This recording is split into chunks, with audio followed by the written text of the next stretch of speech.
नमस्कार मित्रांनो, लग्नानंतर होईलच प्रेम या मालिकेत आपल्याला खतरनाक असा ट्विस्ट पाहायला भेटणार आहे।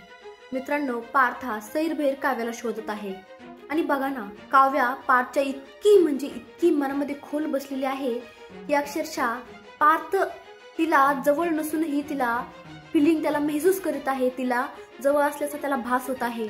आणि काव्या त्याच्यासोबत बोलतही आहे की अहो मिस्टर देशमुख, तुम्ही एवढे का बोलताय, तुम्ही मला इकडे शोधायला का आलात। आणि पार्थ तिला समजून सांगत आहे की काव्या, तुम्ही माझ्या जवळ नव्हता तर माझी काय अवस्था झाली होती, मी तुमच्यासाठी पागल झालोय, तुम्हाला शोधत शोधत मी किती घरापासून तर इथपर्यंत वेडासारखा पळतोय, सैरभैर सगळ्यांना फोटो दाखवत तुम्हाला शोधतोय आणि तुम्हाला जरा सुद्धा माझी काहीच वाटत नाही, तुम्हाला काहीच वाटत नाही, तुम्हाला माझ्या भावनांची कदर नाही।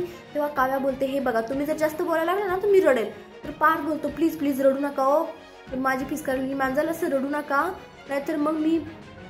आणि मग काव्या म्हणते, रडू का आणि पार्थ तिला रुमाल देतो। म्हणजे मित्रांनो बघा ना किती गंमत आहे, पार्थला ती भास होतोय, ती शेजारी असल्याचा भास होतोय आणि त्यातही पार्थ तिची एवढी काळजी घेतोय, म्हणजे जोडीदार एवढा काळजी घेणारा भेटलाय की तो स्वप्नात भास होतोय तरी सुद्धा काळजी घेतोय। बघा मित्रांनो, म्हणजे असं नशीब लागतं प्रेम मिळायला। आणि तो पार्थ तिला टिश्यू पेपर देऊन बोलतोय की हे बघा काव्या, असं रडू नका, हवं तर टिश्यू पेपर घ्या। आणि काव्या या गोष्टीवर हसत आहे, तिला हसायला येत आहे की पार्थ खरंच किती भोळे आणि साधे आहेत, असा नवरा भेटायला नशीब लागतं, एवढा समजूतदार, एवढा साधा भोळा नवरा। आणि काव्याला याच्याच गोष्टीचा आनंद वाटत आहे आणि ती त्या गोष्टीवर हसत आहे, अगदी आनंदाने, मनमोकळेपणाने, तिच्या चेहऱ्यावर आनंद अगदी निखळून दिसत आहे मित्रांनो। पण आता पार्थ तिला विनवणी करत आहे की काव्या, प्लीज असं रुसून जाऊ नका हो, प्लीज आपल्या रूम मध्ये राहायला चला। आणि तो बोलत असताना त्याला भास होतो, म्हणजे त्याला कळतं की आपण एकटंच बोलतोय, काव्या तर इथे नाहीये। म्हणजे त्याचं प्रेम बघा ना की त्याला काव्याच दिसते जिकडे तिकडे, त्याला कोणत्याच मुलीचा विचार त्याच्या मनात नाही, फक्त काव्याचा विचार आहे।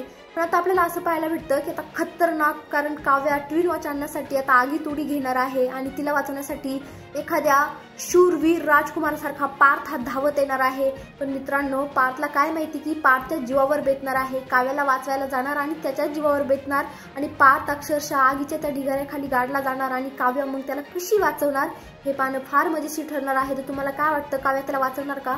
कमेंटमध्ये नक्की सांगा। धन्यवाद।